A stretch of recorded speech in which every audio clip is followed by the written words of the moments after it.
Kedatangan si bule ke Palembang. Pesawat Airbus A350 dari Doha mendarat mulus di Bandara Sultan Mahmud, Badarudin pukul 14.25 siang.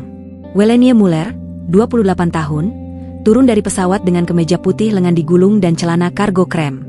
Rambut pirangnya diikat ekor kuda tinggi, supaya tidak terlalu lengket di leher, karena udara lembab langsung menyambut di pintu keluar. Dia menarik koper kabin berwarna hitam dan tas ransel besar yang penuh dokumen proyek. Begitu keluar terminal, panas langsung terasa seperti ditampar. Suhunya 34 derajat, tapi yang bikin keringetan bukan hanya matahari, melainkan kelembapan yang membuat baju langsung menempel di kulit. Welenie melepas jaket tipisnya dan mengipas-ngipas wajah dengan paspor. Di sekitarnya, penumpang lain berjalan santai sambil bawa kardus besar bertulisan, oleh-oleh pempek. Bau ikan goreng dan cuka tercium samar dari gerobak kecil di dekat pintu kedatangan. Di depan pintu keluar, seorang pria berkulit sawo matang mengangkat kertas bertulisan, Miss Welenie, PT. Global Construction. Pria itu memakai polo shirt biru tua dan topi proyek. Namanya Budi Santoso, sopir tetap perusahaan selama proyek berlangsung. Welenie mengangguk kecil, lalu mengikuti Pak Budi ke mobil Avanza Silver yang terparkir di tempat khusus. Perjalanan dari bandara ke mes karyawan di daerah 10 Ilir memakan waktu hampir 1 jam karena macet. Jalanan dipenuh motor yang nyelinap-nyelinap, becak bermesin, dan angkot yang berhenti mendadak. Welenie duduk di kursi belakang, jendela dibuka sedikit supaya ada angin. Pak Budi nyanyi-nyanyi kecil lagu dangdut sambil sesekali ngobrol lewat kaca spion. Di luar, pemandangan kota terlihat biasa saja bagi orang lokal, tapi bagi Welenie semuanya baru. Ada masjid kecil di pinggir jalan dengan kubah hijau, warung makan bertulisan, Pempek 786, dan anak-anak sekolah pakai seragam putih abu yang naik sepeda ontel. Sungai Musi terlihat sebentar saat mobil lewat jembatan Ampera. Airnya coklat keruh, tapi jembatan merahnya tetap mencolok di bawah matahari.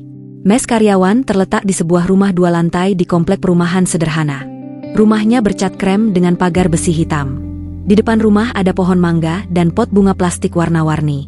Begitu mobil berhenti, seorang wanita berkerudung biru muda keluar menyambut. Namanya Sari, asisten rumah tangga yang akan mengurus kebersihan dan masak selama Welenie tinggal di sana. Welenie masuk ke dalam rumah. Lantainya keramik putih mengkilap. Ruang tamunya ada sofa kain motif bunga dan televisi 32 inci. Kamarnya ada di lantai atas. Ukurannya 3-4 meter, ada kasur single, meja kecil, lemari kayu, dan kipas angin berdiri. AC tidak ada. Jendela kamar menghadap ke gang kecil, terdengar suara motor dan anak-anak main bola. Setelah menaruh tas, Welenie turun lagi ke bawah. Mbak Sari sudah menyiapkan segelas teh manis hangat dan pisau goreng. Welenie mencoba pisau gorengnya, renyah dan gurih, langsung habis 3 biji. Mbak Sari tersenyum lebar melihat tamu baru lahap makan. Sore harinya, Welenie memutuskan jalan kaki keliling komplek. Dia pakai kaos lengan pendek dan celana pendek di atas lutut. Beberapa ibu-ibu yang lagi nyapu halaman melirik, tapi tetap tersenyum dan mengangguk ramah. Di ujung gang ada warung kecil bertulisan, Pempek Palembang asli candy. Welenie masuk, memesan 1 porsi pempek kapal selam dan es teh. Pempeknya datang masih panas, telur di dalamnya meleleh saat dipotong. Cukanya pedas asam, bikin lidah Welenie langsung terbangun. Dia makan sambil duduk di bangku plastik, memperhatikan orang-orang yang lalu lalang. Ada bapak-bapak naik sepeda motor bonceng 3, ada anak kecil lari-larian sambil bawa layangan, ada ibu-ibu bawa keranjang belanja dari pasar. Malam pertama di Palembang, Welenie tidur dengan kipas angin full speed. Jam 3 pagi dia terbangun karena suara azan subuh dari masjid dekat rumah. Suaranya keras, menggema di seluruh komplek. Welenie duduk di kasur, mendengarkan sampai azan selesai. Entah kenapa hatinya jadi tenang, meskipun dia belum paham artinya. Pagi harinya, Mbak Sari mengetuk pintu kamar membawa sarapan. Nasi goreng kampung, telur ceplok, dan sambal bawang. Welenie makan di meja makan sambil buka laptop mengecek email dari kantor pusat di Zurich. Ada pesan dari atasannya, Stefan Berger, yang mengingatkan agar proyek hotel 22 lantai di seberang Ulu selesai tepat waktu, maksimal 14 bulan. Setelah sarapan, Pak Budi menjemput lagi untuk ke site proyek.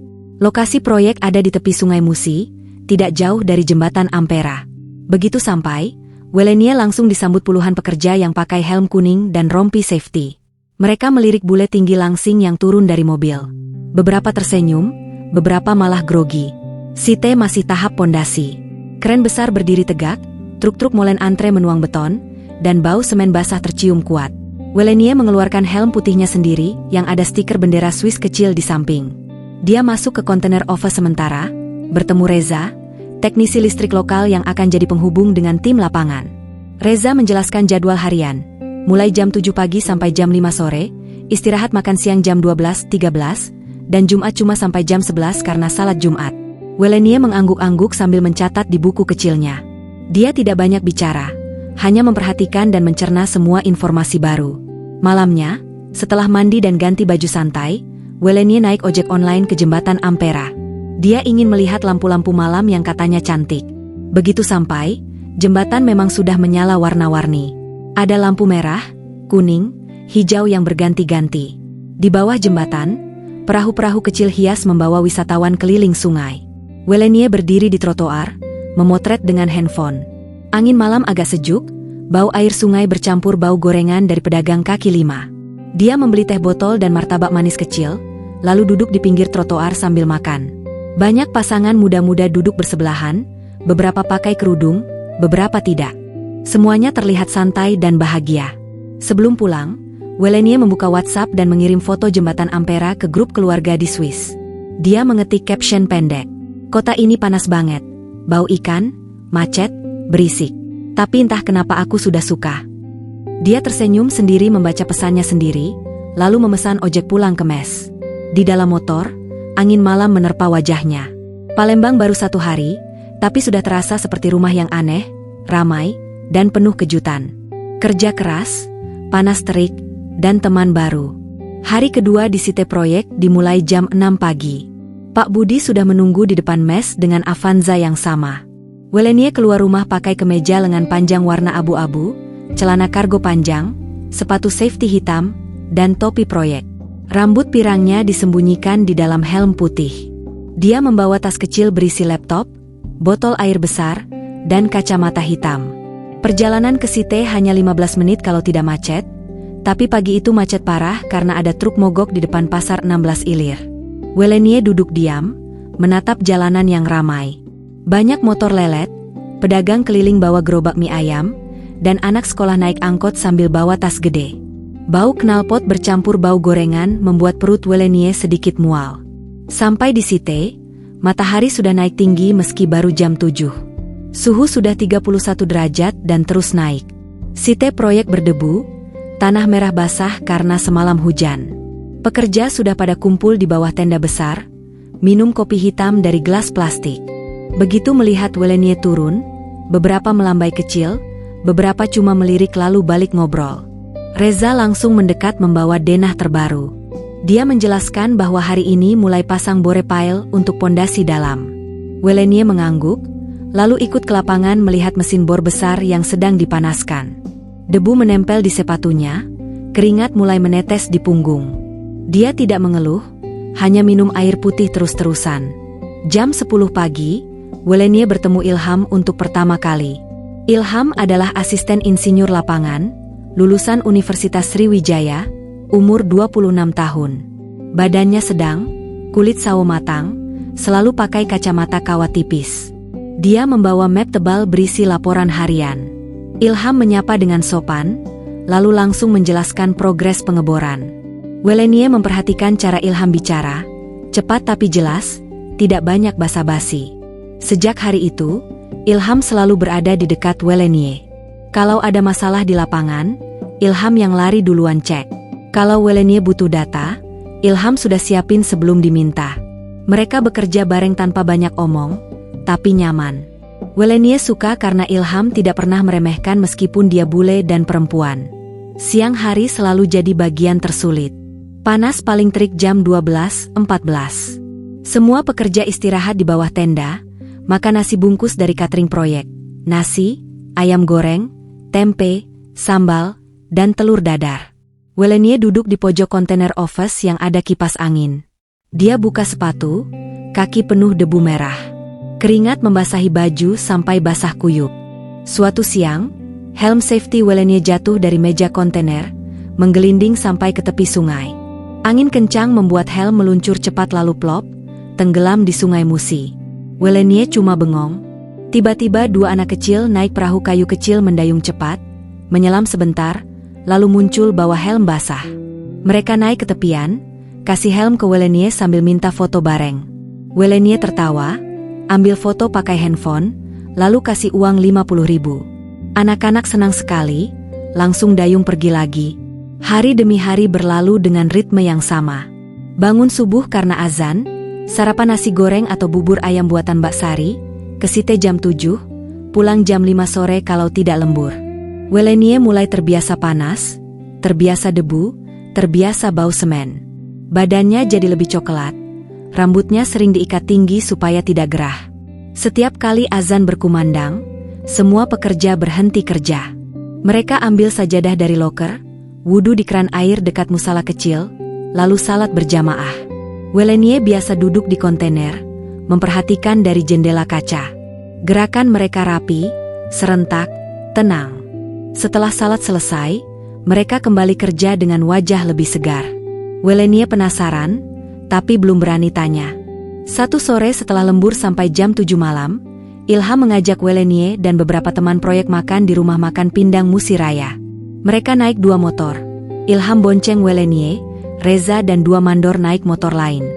Jalanan malam agak sejuk, lampu-lampu kota mulai menyala. Welenie pegangan pinggang Ilham karena takut jatuh, helmnya dipinjam punya Ilham yang agak longgar. Rumah makan berada di pinggir sungai, lantainya kayu, atapnya tinggi. Mereka duduk lesehan di atas tikar pandan. Menu utama pindang ikan patin, sambal belacan, lalapan, dan nasi hangat. Welenie lihat teman-temannya makan pakai tangan kanan tanpa sendok. Dia ragu sebentar, lalu ikutan. Nasi panas, kuah pindang asam pedas, ikan lembut.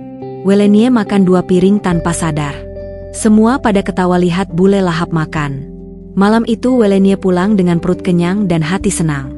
Di mes, Mbak Sari sudah menunggu dengan air hangat untuk mandi.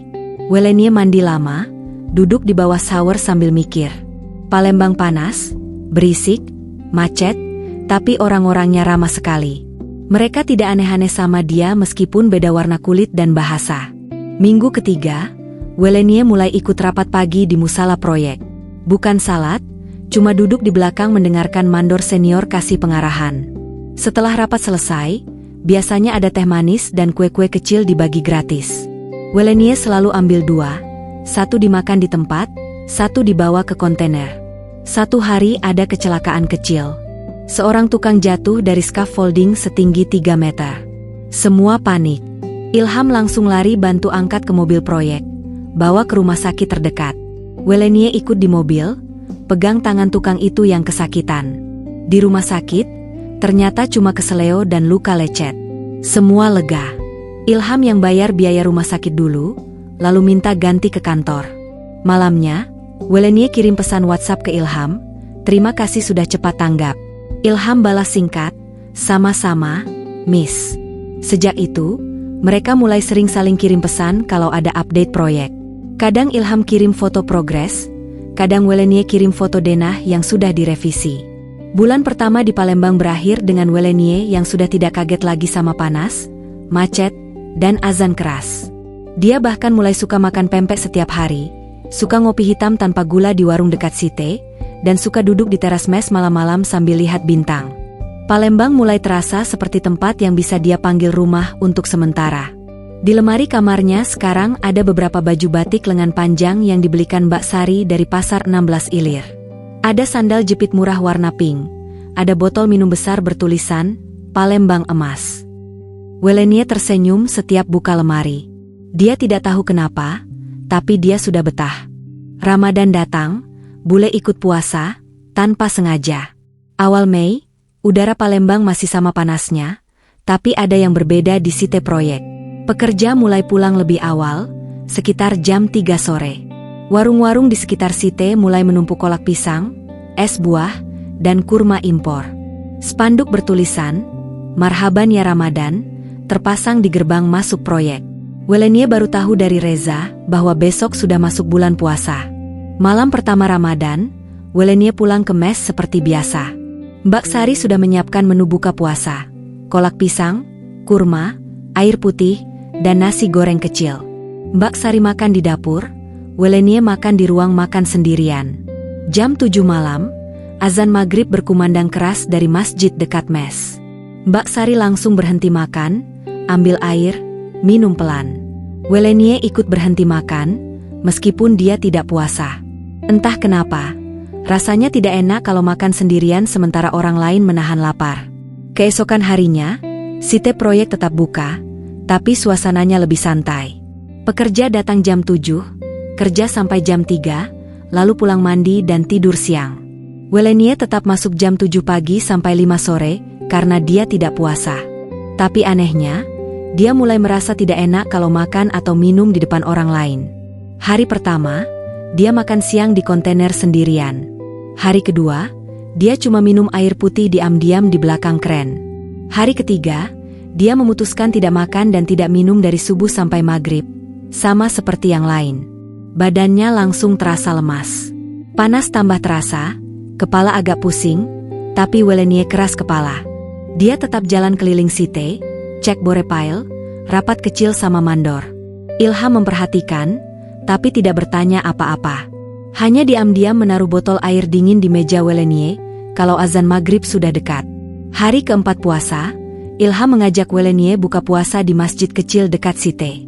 Masjidnya sederhana, lantai keramik, kipas angin besar berputar kencang.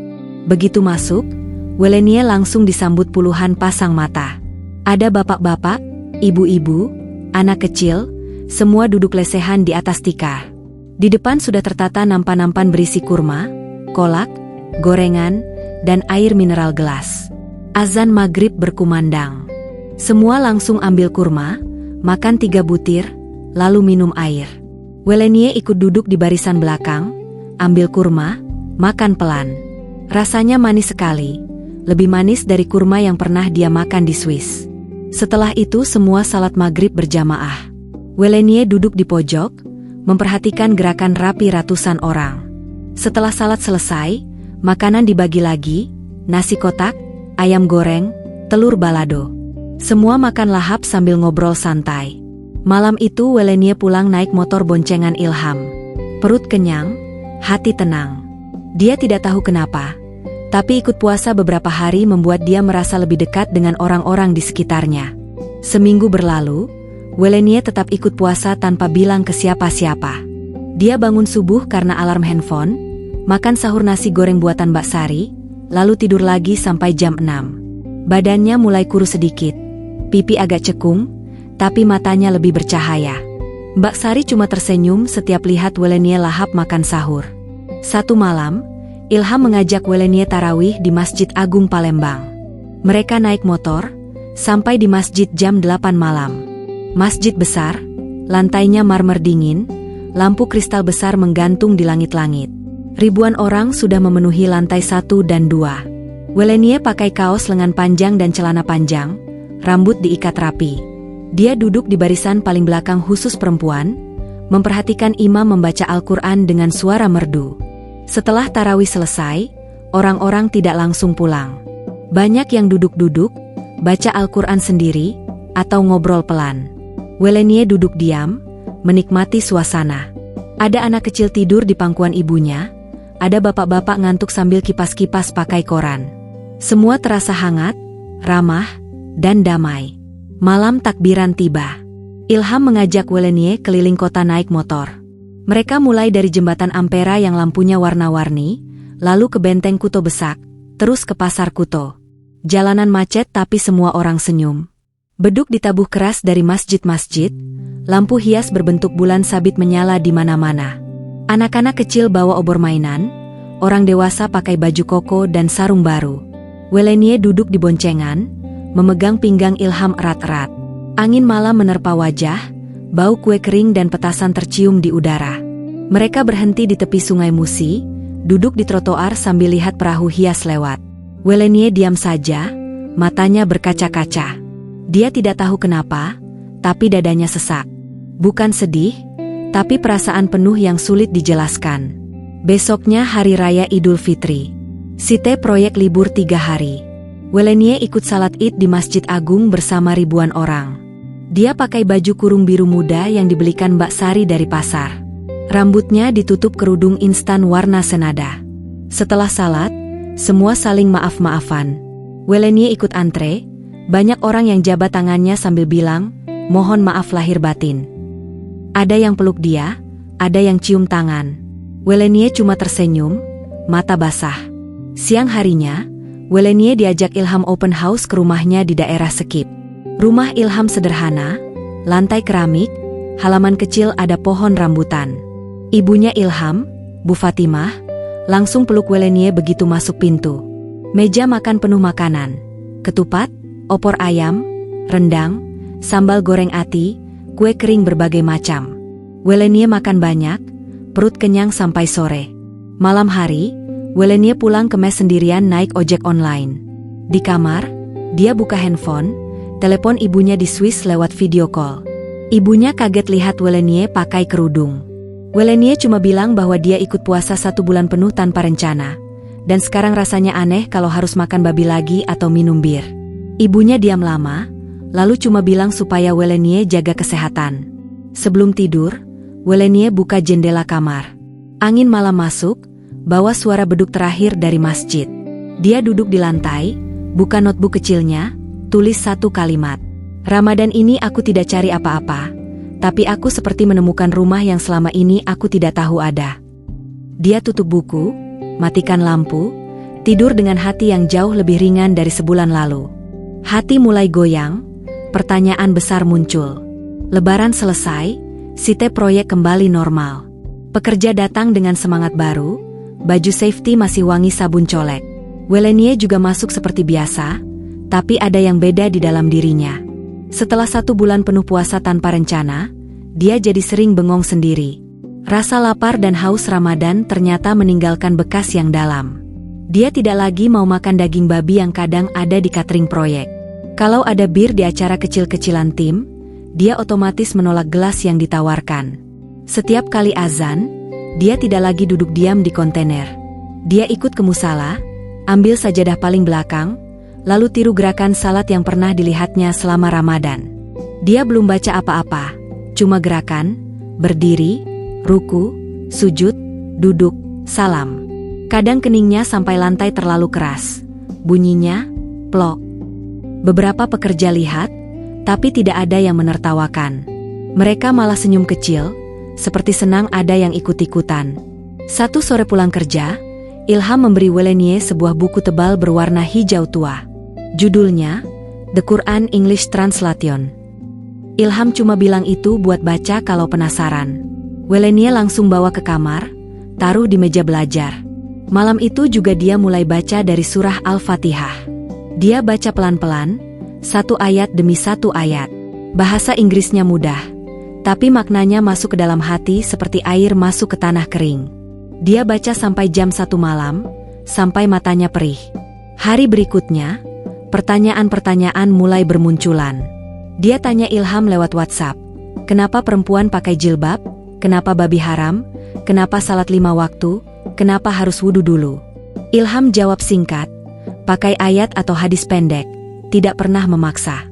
Kalau Welenie tanya lebih dalam, Ilham cuma kirim link video pendek dari YouTube yang penuturannya santai. 2 minggu setelah Lebaran, kantor pusat di Zurich telepon. Stefan Berger, atasannya, minta Welenie siap-siap pulang akhir Agustus karena pondasi sudah hampir selesai dan tim lokal bisa ambil alih. Welenie cuma jawab, oke, di telepon. Tapi setelah ditutup, dia duduk di kontainer sendirian, menatap sungai Musi yang mengalir tenang. Dia belum mau pulang. Palembang sudah terasa lebih dari sekadar tempat kerja. Malamnya, Welenie mimpi aneh. Dia berdiri di tengah padang pasir luas, matahari terbenam jingga. Ada seorang laki-laki berjubah putih, wajahnya bercahaya, tidak jelas. Orang itu tersenyum ke arahnya, lalu mengangkat tangan seperti memberi salam. Welenie terbangun jam 3 pagi, jantungan. Dia langsung ambil air wudu di kamar mandi. Dia sudah belajar sendiri cara wudu dari video, lalu salat 2 rakaat di atas sajadah kecil. Setelah salam, dia nangis pelan di sajadah. Dia belum tahu kenapa, tapi rasanya seperti baru pulang kampung setelah lama merantau. Pagi harinya, Ilham lihat Welenie agak pucat. Ilham tanya kenapa, Welenie cuma geleng kepala. Sejak saat itu, Ilham mulai agak menjaga jarak. Bukan cuek, tapi lebih hati-hati. Dia tetap bantu kerja seperti biasa, tapi tidak lagi mengajak jalan malam-malam atau kirim pesan kalau tidak perlu. Welenie tambah sering baca Al-Quran. Dia sudah sampai surah Al-Baqarah ayat 255, ayat kursi. Setiap baca ayat itu, dadanya bergetar. Dia mulai catat ayat-ayat yang disukai di buku kecil, tulis tangan rapi. Mbak Sari pernah lihat buku itu tergeletak. Langsung tersenyum lebar, tapi tidak komentar apa-apa. Satu malam, Welenie coba pakai kerudung panjang yang pernah dipakai waktu salat Id. Dia berdiri di depan cermin kamar, lihat pantulan dirinya sendiri. Rambut pirangnya tertutup sempurna, hanya wajah dan tangan yang kelihatan. Entah kenapa, dia merasa lebih cantik, lebih tenang. Dia foto pakai handphone, tapi tidak berani kirim ke siapa-siapa. Takut dikira aneh. Akhir Juli, proyek masuk tahap struktur lantai dasar. Kolom-kolom beton mulai berdiri. Welenie semakin sibuk. Rapat setiap pagi, cek material setiap siang. Tapi di tengah kesibukan, pikirannya sering melayang ke pertanyaan yang sama. Kalau aku pulang ke Swiss, apa aku masih bisa salat kayak gini? Apa aku masih bisa hidup tanpa makan babi dan minum alkohol? Apa aku mau hidup seperti dulu lagi? Satu sore hujan deras. Site libur lebih awal. Welenie duduk di kontainer sendirian, lihat air hujan mengguyur Sungai Musi. Handphone bergetar, pesan masuk dari ibunya di Swiss. Ibunya kirim foto salju pertama di Zurich. Tanya kapan Welenie pulang karena Natal sudah dekat. Welenie cuma balas, belum tahu, MA. Dia matikan handphone, lalu buka Al-Quran lagi, baca sampai maghrib. Malam itu, Ilham datang ke mes tanpa diundang. Dia bawa payung besar, basah kuyup. Welenie buka pintu, kaget. Ilham cuma bilang mau ngomong sebentar di teras. Mereka duduk di kursi plastik, hujan masih gerimis. Ilham diam lama, lalu akhirnya bilang bahwa dia mulai ada rasa lebih dari teman kerja, tapi dia tidak mau melanggar aturan agamanya. Kalau Welenie tidak serius memeluk Islam, lebih baik mereka tetap teman kerja saja. Setelah bilang itu, Ilham langsung pamit pulang. Welenie masuk kamar, duduk di lantai, peluk lutut. Dia nangis cukup lama, tapi bukan nangis sedih. Lebih ke nangis bingung yang sudah lama tertahan. Mbak Sari dengar dari kamar sebelah, masuk pelan, peluk Welenie dari belakang tanpa banyak bicara. Mereka diam berdua sampai lampu teras mati otomatis. Besok paginya, Welenie bangun lebih awal.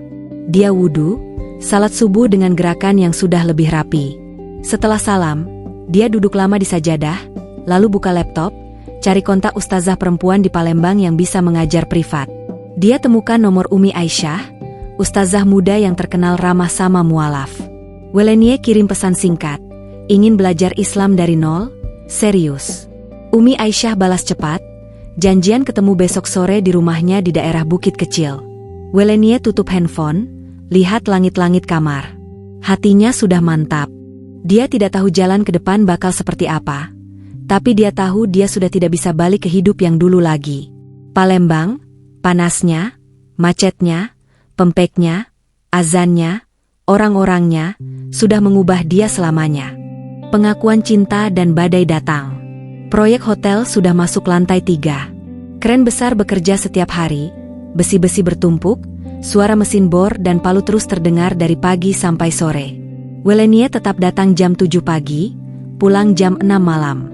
Tapi sekarang dia pakai baju lengan panjang dan celana panjang setiap hari, rambut selalu diikat rapi di dalam topi proyek. Beberapa pekerja mulai memanggilnya, Mbak Welen, bukan lagi Miss Welen. Setelah pesan malam hujan itu, Ilham jadi lebih pendiam. Dia tetap bantu kerja, tetap antar laporan, tetap kasih data tepat waktu, tapi tidak lagi mengajak jalan atau kirim pesan kalau tidak penting. Welenie mengerti. Dia juga tidak memaksa. Mereka berdua sama-sama menjaga batas. Setiap sore setelah pulang kerja, Welenie naik ojek online ke rumah Umi Aisyah di Bukit Kecil. Rumahnya kecil, cat hijau muda, halamannya penuh tanaman hias dalam pot. Umi Aisyah berusia 30-an, selalu pakai kerudung panjang warna pastel, suaranya lembut. Mereka belajar di ruang tamu, duduk di karpet tebal. Welenie belajar huruf hijaiyah dulu, lalu bacaan salat, lalu rukun Islam dan rukun iman. Umi Aisyah tidak pernah buru-buru, selalu kasih contoh pelan-pelan. 2 bulan berlalu cepat. Welenie sekarang sudah bisa baca Al-Fatihah tanpa ngelaga. Bisa salat 5 waktu dengan bacaan yang benar, tahu cara wudhu yang sah, tahu makanan halal dan haram. Dia masih pakai pakaian biasa di Site. Tapi kalau ke rumah Umi Aisyah atau ke masjid, dia selalu pakai kerudung panjang dan rok panjang. Mbak Sari senang sekali. Sering bantu setrika kerudung-kerudung baru yang Welenie beli di pasar 16 Ilir. Awal September, kantor Zurich telepon lagi. Stefan Berger marah karena Welenie minta perpanjang kontrak 6 bulan tanpa alasan kuat. Stefan bilang biaya hidup Welenie di Palembang sudah melebihi budget, tim lokal sudah cukup kompeten. Welenie tetap minta perpanjangan. Dia bilang proyek masih butuh pengawasan ketat untuk struktur atas. Stefan akhirnya setuju, tapi dengan nada kesal. Malam itu, Ilham datang lagi ke mes. Kali ini dia bawa kotak makanan dari rumah, rendang dan ketupat sisa Idul Adha kecil-kecilan. Mereka duduk di teras, lampu neon kuning menyala terang. Ilham diam lama, lalu akhirnya bicara. Dia bilang perasaannya tidak hilang, malah tambah besar. Tapi dia tetap pada pendiriannya. Dia hanya mau serius kalau Welenie sudah mantap masuk Islam dan siap hidup dengan aturan Islam. Ilham tidak mau pacaran biasa, tidak mau pegangan tangan sebelum halal, tidak mau ciuman sebelum akad. Setelah bicara, Ilham langsung pamit pulang. Welenie masuk kamar, duduk di sajadah, salat sunnah 2 rakaat, lalu nangis lagi. Kali ini nangisnya lebih keras. Sampai Mbak Sari masuk kamar, peluk dari belakang, biarkan Welenie nangis sampai puas. Besok paginya, berita cepat sekali menyebar di Site Proyek. Entah dari mana, semua tahu Ilham suka sama Welenie. Beberapa pekerja mulai bisik-bisik. Ada yang bilang bule cuma main-main, ada yang bilang Ilham terlalu naif, ada yang bilang Welenie sengaja menggoda anak orang. Welenie tetap masuk kerja seperti biasa, tapi dia bisa rasakan tatapan beda dari sebagian orang. 3 hari kemudian, Bu Fatimah, ibunya Ilham, datang ke mes tanpa pemberitahuan. Mbak Sari panik, buru-buru buka pintu. Bu Fatimah pakai kerudung coklat, wajahnya tegang. Dia duduk di ruang tamu, tangan memegang tas kain erat-erat. Welenie turun dari kamar, pakai kaos lengan panjang dan rok panjang, kerudung belum dipakai. Bu Fatimah lihat Welenie dari atas sampai bawah, matanya berkaca-kaca. Dia bilang dia tidak mau anaknya sakit hati, bule biasanya cuma numpang lewat, nanti balik ke negaranya, tinggalin Ilham sendirian. Setelah bilang itu, Bu Fatimah langsung pamit pulang. Welenie duduk di sofa sendirian sampai malam. Mbak Sari cuma bawa air putih, taruh di meja, lalu pergi lagi. Welenie tidak makan malam. Dia cuma salat Isya, lalu duduk di kamar, buka Al-Quran, baca surah Ar-Rahman berulang-ulang sampai tertidur di atas sajadah. Keesokan harinya, gosip makin menjadi. Ada mandor senior yang bilang terus terang di depan kontainer, bahwa proyek tidak butuh drama percintaan. Ada tukang yang pura-pura tidak dengar instruksi Welenie. Reza coba bela, tapi malah ikut kena semprot. Welenie tetap kerja, tetap cek besi, tetap tanda tangan laporan, tapi matanya sering merah. Malam Jumat, Welenie ke Masjid Agung sendirian naik ojek. Dia pakai mukena putih yang baru dibeli, duduk di barisan belakang, salat sunnah, lalu nangis pelan di sujud terakhir. Jamaah di sekitar tidak mengganggu, cuma ada ibu-ibu tua yang taruh tisu di sampingnya. Pulang dari masjid, Welenie mampir ke warung pempek langganan. Dia pesan pempek kapal selam 2, duduk sendirian di bangku plastik. Tiba-tiba Umi Aisyah lewat, lihat Welenie, langsung duduk di sebelah. Mereka diam lama, lalu Umi Aisyah pegang tangan Welenie pelan, bilang kalau Allah tidak pernah kasih cobaan melebihi kemampuan hambanya. Welenie cuma mengangguk, air mata jatuh ke atas piring pempek. Sepanjang minggu itu, Welenie tetap belajar sama Umi Aisyah, tetap salat 5 waktu, tetap kerja di Site. Tapi dia jadi lebih pendiam, lebih sering duduk sendirian di tepi sungai Musi pas jam istirahat. Ilham tetap kerja seperti biasa, tapi mereka tidak lagi saling pandang lama. Akhir September, Welenie sudah mantap. Dia telepon Umi Aisyah, bilang ingin segera mengucap syahadat sebelum hatinya berubah lagi. Umi Aisyah senang sekali, langsung atur waktu dan tempat. Welenie juga telepon ibu dan bapaknya di Swiss lewat video call, Cerita bahwa dia akan masuk Islam minggu depan. Ibunya nangis, bapaknya diam lama, lalu akhirnya bilang akan dukung apapun pilihan Welenie selama dia bahagia. Hari Jumat pagi, sebelum berangkat ke masjid untuk syahadat, Welenie duduk di kamar, buka lemari, lihat semua baju pendek dan tank top yang dulu dibawa dari Swiss. Dia masukkan semua ke dalam kardus besar, tulis, untuk disumbang. Lalu dia pakai baju kurung biru laut dan kerudung panjang warna krem, berdiri di depan cermin, tersenyum kecil. Wajahnya masih sama, tapi matanya sudah beda. Lebih tenang, lebih pasti. Ojek online datang. Welenie naik, helm dipakai longgar supaya kerudung tidak rusak. Di jalan, angin pagi menerpa wajahnya. Palembang masih macet, masih bau ikan, masih berisik. Tapi kali ini, semua terasa pas. Dia sudah siap jadi bagian dari kota ini, sepenuhnya. Welenie mengucap syahadat. Hari Jumat pagi itu cerah, langit biru tanpa awan tebal. Welenie bangun jam 4 subuh, mandi besar, pakai baju kurung putih polos dan kerudung segi 4 warna krem yang baru disetrika Mbak Sari. Dia salat subuh di kamar, lalu duduk di sajadah sampai matahari naik. Perutnya berdegup kencang, tapi bukan takut, lebih kecampuran deg-degan dan lega. Jam 7, ojek online datang. Mbak Sari ikut naik di belakang, bawa tas kecil berisi Al-Quran dan mukena cadangan. Mereka menuju Masjid Agung Palembang. Di jalan, macet seperti biasa, tapi Welenie hanya diam, tangan memegang tas kecil di pangkuan. Sesekali Mbak Sari tepuk punggungnya pelan, seperti memberi semangat tanpa kata. Masjid Agung sudah ramai meski salat Jumat masih 1 jam lagi. Karpet merah terbentang luas, kipas angin besar berputar kencang, suara orang baca Al-Quran terdengar dari berbagai sudut. Umi Aisyah sudah menunggu di pintu samping khusus perempuan. Dia pakai gamis hijau muda, senyum lebar sampai matanya menyipit. Di dekatnya berdiri Ilham, pakai koko putih dan sarung hitam, wajahnya tegang tapi mata berbinar. Welenie turun dari ojek, langsung dipeluk Umi Aisyah. Mereka masuk ruang khusus di lantai 2 yang lebih sepi. Di sana sudah ada beberapa ustazah dan saksi resmi dari masjid. Bu Fatimah, ibunya Ilham, juga datang. Wajahnya masih agak kaku, tapi dia tetap datang, duduk di kursi paling depan. Prosesnya sederhana. Welenie duduk di kursi depan, tangan di atas lutut. Umi Aisyah membimbing pelan. Welenie mengangkat tangan kanan setinggi bahu, lalu mengucapkan syahadat dengan suara jelas dan tenang. Asyhadu an la ilaha illallah, wa asyhadu anna Muhammadar Rasulullah. Suaranya tidak keras, tapi terdengar sampai sudut ruangan. Semua yang hadir langsung mengucap, Alhamdulillah, serentak. Ada yang menangis pelan, ada yang tepuk tangan kecil. Ilham menunduk, matanya basah. Bu Fatimah menutup mulut dengan ujung kerudung, air mata mengalir tanpa suara. Setelah syahadat, Welenie diberi nama Islam, Wulan Nuraini. Umi Aisyah bilang artinya, bulan yang bercahaya. Cocok sekali dengan kulit putih dan rambut pirangnya.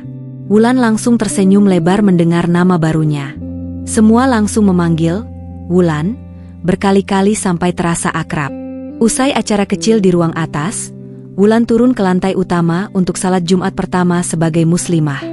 Dia pakai mukena putih baru, berdiri di barisan perempuan paling belakang. Khutbah Jumat tentang sabar dan syukur. Wulan dengar baik-baik, sesekali mengangguk sendiri. Saat sujud pertama, dia menangis lagi di sajadah. Bukan nangis sedih, tapi nangis lega yang sudah terlalu lama ditahan. Setelah salat selesai, ratusan jamaah laki-laki dan perempuan langsung mendekat. Ada yang jabat tangan, ada yang peluk, ada yang kasih ucapan selamat masuk Islam. Wulan cuma bisa tersenyum dan bilang, terima kasih, berulang-ulang. Beberapa ibu-ibu kasih amplop kecil berisi uang, katanya untuk beli Al-Quran baru. Wulan terima semua dengan tangan gemetar. Siang harinya, ada selamatan kecil di rumah Ilham di daerah Sekip. Rumahnya sudah dihias lampu warna-warni dan spanduk bertulisan, Selamat masuk Islam Wulan Nuraini. Meja panjang di teras penuh makanan, nasi kuning, ayam bakar, pempek lenjer, tekwan, es kelapa muda. Tetangga berdatangan, anak-anak lari-larian, musik kasidah diputar pelan dari speaker kecil. Wulan masuk rumah pakai baju gamis biru muda dan kerudung senada. Semua langsung bilang cantik. Bu Fatimah yang tadinya kaku, sekarang peluk Wulan erat-erat, bilang, "Selamat ya nak, mulai sekarang kamu anak ibu juga." Wulan nangis lagi di pelukan Bu Fatimah, kali ini nangis bahagia yang tidak bisa disembunyikan. Malam harinya, Wulan telepon keluarga di Swiss lewat video call. Ibunya langsung nangis lihat anaknya pakai kerudung dan gamis.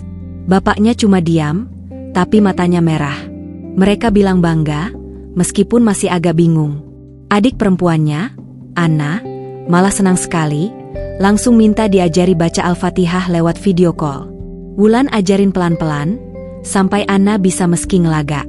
Sebelum tidur, Wulan buka lemari, lihat semua baju barunya, gamis warna pastel, kerudung segi 4, rok panjang, tunik. Dia tersenyum sendiri. Dulu lemari ini penuh tank top, celana pendek, dan bikini. Sekarang semua sudah diganti. Dia ambil kardus berisi baju-baju lama, bawa ke teras, kasih ke Mbak Sari untuk disumbangkan ke panti asuhan. Hari berikutnya, Wulan masuk site proyek dengan penampilan baru. Dia pakai kemeja lengan panjang warna krem, celana panjang hitam, dan kerudung panjang warna senada yang dijahit khusus supaya tidak mengganggu helm safety. Begitu turun dari mobil Pak Budi, semua pekerja langsung melongo. Ada yang tepuk tangan, ada yang teriak, "Masya Allah," ada yang langsung salaman. Reza langsung peluk Wulan seperti saudara sendiri. Ilham berdiri agak jauh, cuma tersenyum kecil. Matanya tidak lepas dari Wulan. Setelah semua selesai salam-salaman, Ilham mendekat, kasih selamat pelan, lalu kasih kotak kecil. Di dalamnya ada kalung liontin berbentuk kaligrafi, Allah. Wulan langsung pakai, liontinnya jatuh pas di dada. Ilham cuma bilang, "Semoga selalu ingat." Minggu-minggu berikutnya, hidup Wulan berubah total. Dia bangun subuh, salat, baca Al-Quran 1 juz sehari, kerja di site sampai sore, lalu malamnya belajar lagi sama Umi Aisyah.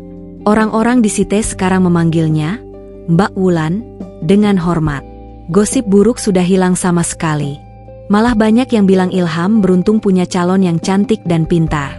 1 bulan setelah syahadat, Wulan buka rekening baru khusus untuk infak dan sedekah. Gaji pertamanya setelah masuk Islam langsung dia sisihkan 10% untuk masjid dan anak yatim. Dia juga mulai ikut pengajian rutin di masjid dekat mes setiap Kamis malam. Mbak Sari ikut serta, senang sekali punya teman ngaji di rumah. Malam akhir Oktober, Wulan duduk di tepi sungai Musi sendirian. Lampu jembatan Ampera menyala warna-warni. Angin malam sejuk. Dia buka handphone, lihat foto dirinya setahun lalu, rambut pirang tergerai, pakai tank top, duduk di bar di Zurich sambil pegang gelas bir. Lalu dia lihat foto terbaru, pakai gamis dan kerudung, tersenyum di depan Masjid Agung. Dia tersenyum sendiri, lalu hapus semua foto lama yang menampakkan aurat. Sebelum pulang, dia buka catatan di handphone, tulis 1 kalimat. Dari Welenie Muller yang tersesat, jadi Wulan Nuraini yang akhirnya pulang. Dia tekan simpan, matikan layar, lalu naik ojek pulang ke mes. Malam itu dia tidur dengan hati yang paling tenang sejak lahir. Happy ending di tepi Musi. 3 bulan setelah syahadat, proyek hotel 22 lantai resmi topping off. Upacara kecil digelar di lantai paling atas. Doa bersama, potong tumpeng, foto bareng semua pekerja. Wulan berdiri di depan, pakai helm putih dan kerudung panjang krem yang sudah jadi ciri khasnya. Semua tepuk tangan saat dia potong pita merah. Media lokal datang, foto Wulan jadi headline, Insinyur Swiss mualaf pimpin proyek ikon Palembang. Setelah proyek selesai, perusahaan Zurich menawarkan Wulan pulang dengan bonus besar. Wulan menolak. Dia malah buka konsultan engineering kecil-kecilan bernama Nuraini Consulting di ruko 2 lantai di daerah Ilir Barat. Kantornya sederhana, meja kayu, papan tulis, komputer 3 unit, dan pojok musala kecil. Dalam waktu singkat, banyak klien datang. Mereka suka karena Wulan paham standar Eropa tapi juga ngerti cara kerja lokal, termasuk adat dan bahasa Palembang. Ilham resmi melamar Wulan akhir Desember. Acara lamaran digelar ala Palembang asli di rumah Bu Fatimah. Rumah dihias janur kuning, perahu hias kecil dari bambu dipasang di depan pintu. Wulan pakai aesan gede warna merah emas lengkap dengan songket dan mahkota kuningan. Berat bajunya hampir 5 kilo, Tapi Wulan tetap tersenyum lebar sepanjang acara. Ilham pakai baju teluk belanga hitam dan songket senada. Mereka duduk berdampingan di pelaminan sementara, tangan saling genggam di bawah kain songket. Keluarga dari Swiss tidak bisa datang karena tiket mahal dan musim salju. Tapi mereka ikut lewat video call besar yang dipasang di dinding ruang tamu. Ibunya Wulan nangis terus lihat anaknya pakai baju adat Palembang. Bapaknya cuma bilang, "Selamat," 2 kali, tapi matanya basah. Adiknya Ana malah teriak-teriak minta diajak ke Palembang liburan. Pernikahan digelar 2 bulan kemudian, akhir Februari, pas musim hujan reda. Akad nikah di Masjid Agung Palembang, Jumat pagi setelah salat subuh. Wulan pakai gamis putih polos dan kerudung panjang dengan veil tipis. Ilham pakai jas koko putih dan sorban kecil. Maharnya sederhana, seperangkat alat salat, Al-Quran besar, dan emas 50 gram. Saat ijab kabul, suara Ilham jelas sekali, 1 tarikan napas. Wulan cuma menjawab, "Sah," dengan suara pelan, tapi semua jamaah langsung tepuk tangan sampai menggema. Resepsi sore harinya di rumah makan terapung tepi Sungai Musi. Meja-meja bulat di atas rakit kayu besar, lampu-lampu gantung warna kuning, menu full makanan Palembang, pempek pistel, tekwan, pindang patin, model, es kacang merah, sampai kue maksuba 8 tingkat. Tamu datang hampir 500 orang. Keluarga, tetangga, teman site proyek, teman pengajian, bahkan Stefan Berger dari Zurich datang khusus bawa hadiah mesin kopi mahal. Malam harinya, setelah tamu pulang, Wulan dan Ilham naik perahu kecil hias keliling Sungai Musi. Lampu jembatan Ampera menyala merah kuning hijau. Angin malam sejuk, bau air sungai bercampur bau bunga melati dari hiasan perahu. Mereka duduk berdampingan, tangan saling genggam. Wulan bersandar di bahu Ilham, lihat bintang-bintang kecil di atas kepala. Tidak banyak omong, cukup diam dan tahu bahwa perjalanan panjang mereka akhirnya sampai di tempat yang tepat. 2 tahun berlalu cepat. Wulan sekarang punya kantor yang lebih besar di daerah Pakjo, karyawan 10 orang, proyek sampai ke Lampung dan Jambi. Ilham jadi dosen tamu di Universitas Sriwijaya sekaligus bantu urus kantor. Mereka tinggal di rumah baru 2 lantai di daerah Talang Aman, halaman luas, ada pohon mangga dan kolam ikan kecil. Mbak Sari ikut pindah jadi pembantu tetap. Sekarang sudah seperti tante sendiri. Wulan hamil anak pertama saat usia kandungan masuk bulan ke-7. Perutnya sudah membuncit, tapi dia masih masuk kantor 3 kali seminggu. Dokter kandungan di RS Siloam bilang bayinya sehat, perempuan. Ilham sudah siapkan nama, Aisyah Zahra. 1 sore minggu, mereka berempat, Wulan, Ilham, Mbak Sari, dan perut baby Aisyah, foto bareng di jembatan Ampera. Wulan pakai gamis longgar warna pastel, kerudung lebar, tangan memegang perut. Ilham pakai kemeja batik lengan digulung, peluk pinggang Wulan dari belakang. Mbak Sari berdiri di samping sambil pegang payung besar.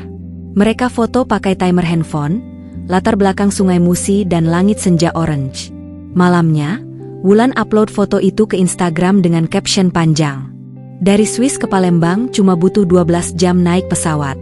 Dari hati yang kosong ke hati yang penuh cahaya butuh 2 tahun. 1 Ramadan, 1 syahadat, dan 1 orang bernama Ilham. Alhamdulillah sekarang kami jadi keluarga kecil yang lengkap. Sebentar lagi jadi bertiga. Terima kasih Palembang. Terima kasih Sungai Musi. Terima kasih pempek. Terima kasih azan subuh yang keras. Terima kasih semua yang pernah benci lalu akhirnya sayang. Kami pulang ke rumah yang Allah sudah siapkan sejak dulu, cuma aku telat nyampe. Postingan itu langsung banjir like dan komentar. Ada yang dari Swiss, ada yang dari Jakarta, ada yang dari tetangga sebelah rumah. Wulan cuma baca sekilas, lalu matikan handphone, peluk Ilham di sofa ruang tamu. Malam itu hujan turun pelan. Suara air di atap seng dan suara azan Isya dari masjid dekat rumah bercampur jadi satu. Wulan selonjoran di pangkuan Ilham, tangan Ilham elus-elus perut yang membesar. Mereka diam, cuma dengar detak jantung satu sama lain dan gerakan kecil baby Aisyah yang mulai jinak menendang. Di luar, jembatan Ampera tetap berdiri kokoh, lampunya menyala terang. Sungai Musi mengalir tenang seperti biasa. Palembang tetap panas, macet, bau ikan, berisik. Tapi bagi Wulan Nuraini dan Ilham, kota itu sekarang bukan lagi tempat kerja atau tempat numpang. Kota itu rumah. Rumah yang mereka pilih, rumah yang memilih mereka. Dan mereka hidup bahagia di tepi Musi, sampai waktu yang Allah tentukan.